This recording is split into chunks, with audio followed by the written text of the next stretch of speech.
Halo semuanya, selamat datang di video tutorial tentang kebijakan pelayanan publik Kementerian Pan-RB. Perkenalkan, nama saya Lisa, Layanan Edukasi Implementasi Kebijakan Pelayanan Publik. Hari ini, saya akan menjelaskan standar pelayanan. Standar pelayanan atau SP, diatur dalam Permen Pan-RB nomor 15 tahun 2014 tentang pedoman standar pelayanan. Kalian dapat mengunduh peraturan tersebut pada situs resmi Kementerian Pan-RB, atau dapat menggunakan layanan pencarian data yang kalian gunakan pada komputer masing-masing. Standar pelayanan adalah pedoman penyelenggaraan pelayanan, dan acuan penilaian kualitas pelayanan, sebagai kewajiban dan janji penyelenggara, kepada masyarakat dalam rangka pelayanan yang berkualitas, cepat, mudah, terjangkau, dan terukur. Sebagai perkenalan untuk memahami apa itu SP.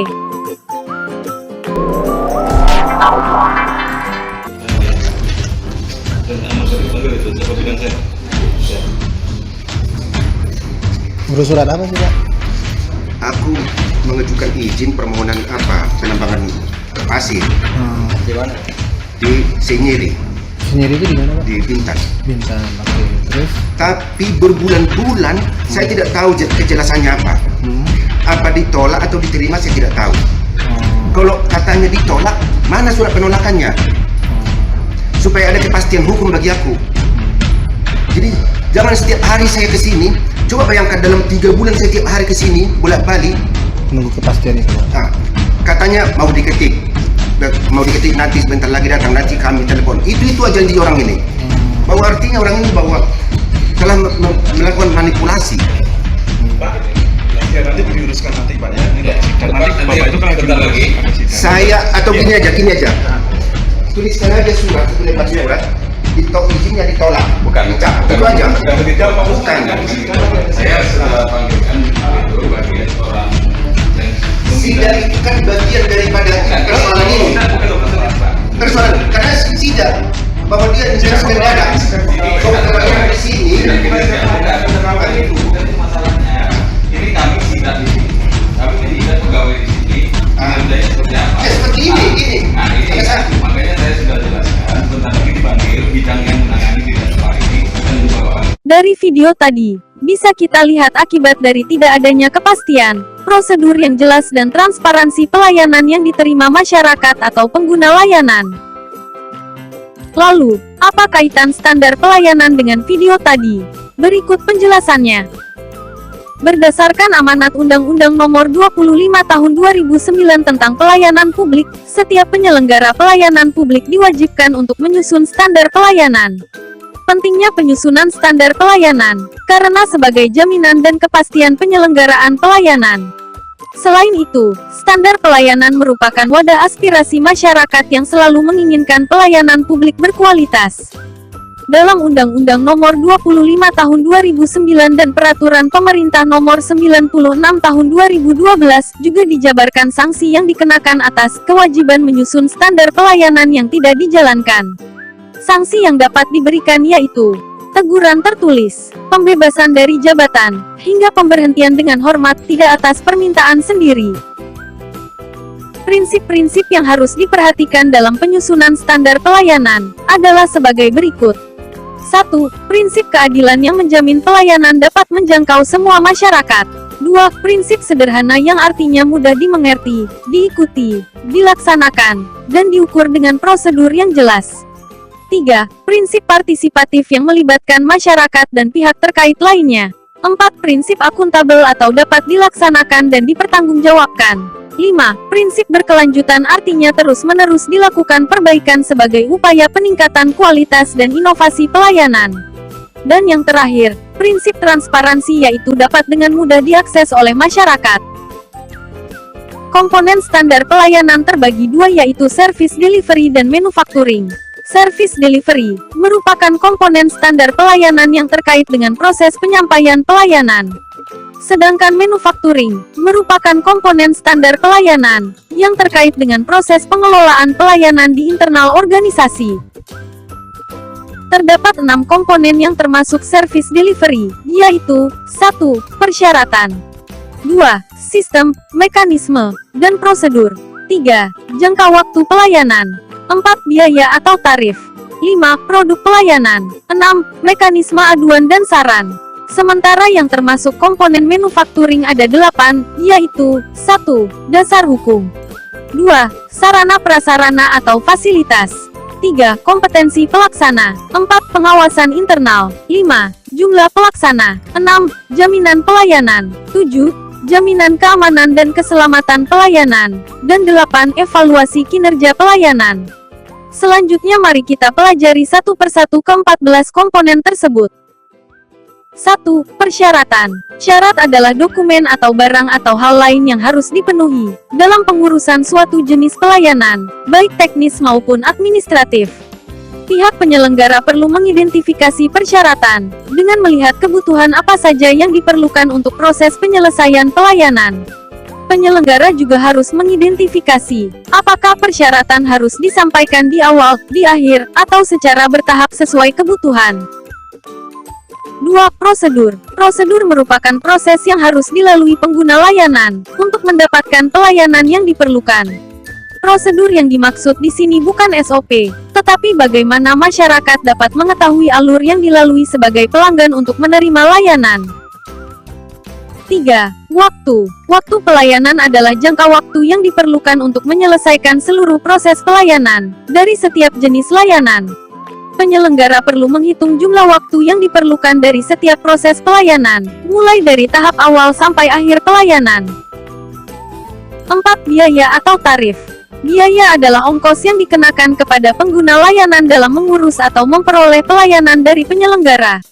Penyelenggara perlu mengidentifikasi berapa besaran biaya yang akan dibebankan kepada pengguna layanan, dan berapa biaya yang akan dibebankan kepada pihak penyelenggara. Informasi biaya harus jelas besarannya. Apabila gratis harus jelas tertulis untuk menghindari perilaku petugas yang kurang baik. 5. Produk pelayanan. Produk pelayanan adalah hasil pelayanan yang diberikan dan diterima sesuai dengan ketentuan yang ditetapkan. Produk pelayanan dapat berupa penyediaan barang, jasa, atau produk administrasi. Produk pelayanan dapat diidentifikasi berdasarkan keluaran atau output yang dihasilkan dari pelayanan. 6. Pengelolaan pengaduan. Penyelenggara wajib membuat mekanisme pengelolaan pengaduan. Bagaimana pengguna layanan dapat menyampaikan aduannya. Penyelenggara perlu menyediakan media pengaduan berupa kotak saran atau kotak aduan, SMS, portal pengaduan melalui website, media sosial, lapor SP4N, maupun petugas pengaduan untuk tatap muka secara langsung. Itulah 6 komponen service delivery yang wajib dipublikasikan oleh penyelenggara layanan kepada pengguna layanan melalui media informasi yang tersedia. Selanjutnya, kita akan membahas satu persatu komponen manufacturing. 1. Dasar hukum. Dasar hukum adalah peraturan perundang-undangan yang menjadi dasar penyelenggaraan pelayanan. Di samping itu, penyelenggara dapat memperhatikan kebijakan atau aturan baru, termasuk dasar hukum dari jenis atau produk pelayanan dan dasar hukum pemungutan biaya. 2. Sarana dan prasarana adalah peralatan dan fasilitas yang diperlukan dalam penyelenggaraan pelayanan, termasuk fasilitas pelayanan bagi kelompok rentan.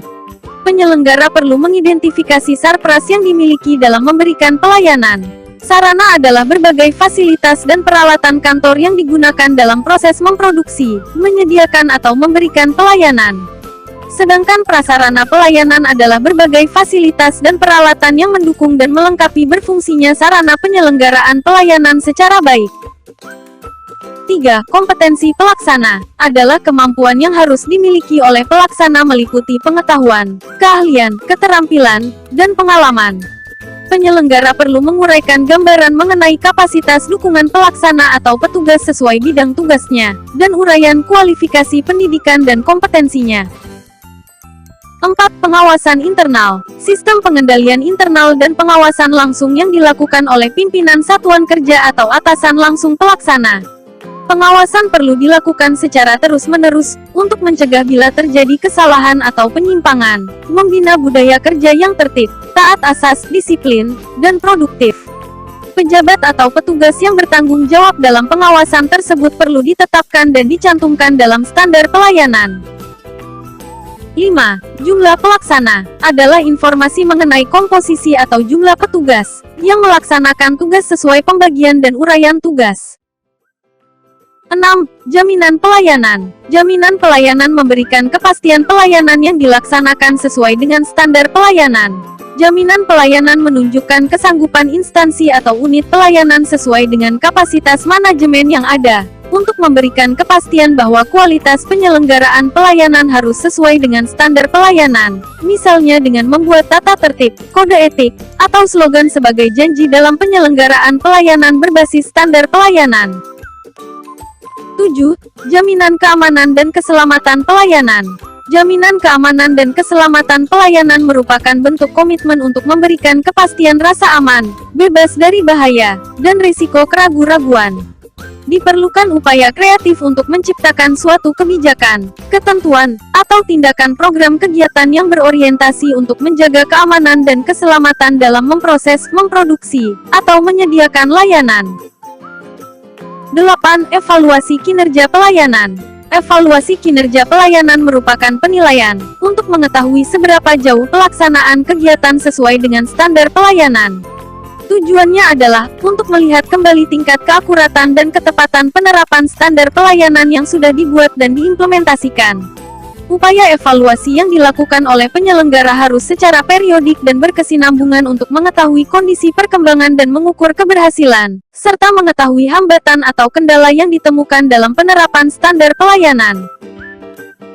Itulah tadi 14 komponen standar pelayanan yang harus kita buat, di mana 6 diantaranya atau yang termasuk komponen service delivery wajib untuk dipublikasikan. Selanjutnya, kita akan mempelajari bagaimana menyusun standar pelayanan. Untuk itu, mari kita simak bersama siklus standar pelayanan berikut ini. Ada 6 hal yang dapat kita lakukan dalam menyusun standar pelayanan, yaitu 1. Disusun rancangan standar pelayanannya. 2. Dilakukan pembahasan dengan masyarakat. 3. Dilakukan penetapan standar pelayanan. 4. Diterapkan standar pelayanan yang telah ditetapkan. 5. Dibuat maklumat pelayanan untuk kemudian ditetapkan dan diterapkan. Dan 6. Dilakukan monitoring dan evaluasi atas standar pelayanan. Secara detail akan dijelaskan satu persatu mengenai tahapan penyusunan standar pelayanan tersebut. Siklus penyusunan standar pelayanan yang pertama yaitu penyusunan rancangan standar pelayanan. Sebelum menyusun rancangan standar pelayanan, organisasi penyelenggara bisa membuat identifikasi jenis pelayanan terlebih dahulu. Setelah mengidentifikasi jenis pelayanan, organisasi penyelenggara pelayanan memiliki kewajiban untuk menyusun rancangan standar pelayanan sebagai bahan diskusi dengan masyarakat. Siklus penyusunan standar pelayanan yang kedua yaitu pembahasan rancangan standar pelayanan dengan masyarakat. Tujuan dilakukannya pembahasan dengan masyarakat adalah untuk menyelaraskan kemampuan penyelenggara pelayanan dengan kebutuhan atau kepentingan masyarakat dan kondisi lingkungan. Pembahasan dengan masyarakat dapat dilakukan dalam bentuk diskusi terbatas, dengar pendapat, lokakarya, dan sebagainya. Selain itu, organisasi penyelenggara juga dapat mempertimbangkan hasil SKM, pengaduan masyarakat, dan unsur lainnya seperti sarana prasarana dan sumber daya manusia sebagai bahan diskusi dengan masyarakat. Di akhir pembahasan rancangan standar pelayanan ini, organisasi penyelenggara harus membuat berita acara hasil pembahasan standar pelayanan yang wajib ditandatangani oleh para pihak yang terlibat. Berita acara ini yang nantinya dijadikan dasar bahwa standar pelayanan telah dibahas dengan masyarakat. Sebelum ditetapkan lebih lanjut, sebagai informasi, bahwa kegiatan pembahasan rancangan standar pelayanan dengan masyarakat ini termasuk ke dalam kegiatan forum konsultasi publik. Penjelasan mendetail tentang apa itu forum konsultasi publik dapat disimak dalam video lainnya. Siklus penyusunan standar pelayanan yang ketiga yaitu penetapan standar pelayanan. Standar pelayanan yang telah disepakati bersama antara penyelenggara dan pengguna layanan dalam forum, kemudian dapat ditetapkan oleh penyelenggara pelayanan publik dengan minimal harus ditandatangani oleh kepala unit penyelenggara pelayanan atau sesuai ketentuan yang berlaku. Siklus penyusunan standar pelayanan yang keempat adalah penerapan standar pelayanan. Penerapan standar pelayanan dapat dilakukan dalam 2 tahapan. Pertama, dengan integrasi dan internalisasi, yaitu memberikan pemahaman kepada seluruh jajaran organisasi penyelenggara layanan. Kedua, melaksanakan sosialisasi yaitu dalam rangka membangun pemahaman dan persamaan persepsi dengan seluruh stakeholder. Siklus penyusunan standar pelayanan yang kelima yaitu penetapan dan penerapan maklumat pelayanan. Maklumat pelayanan merupakan pernyataan kesanggupan dan kewajiban penyelenggara untuk melaksanakan pelayanan sesuai dengan standar pelayanan.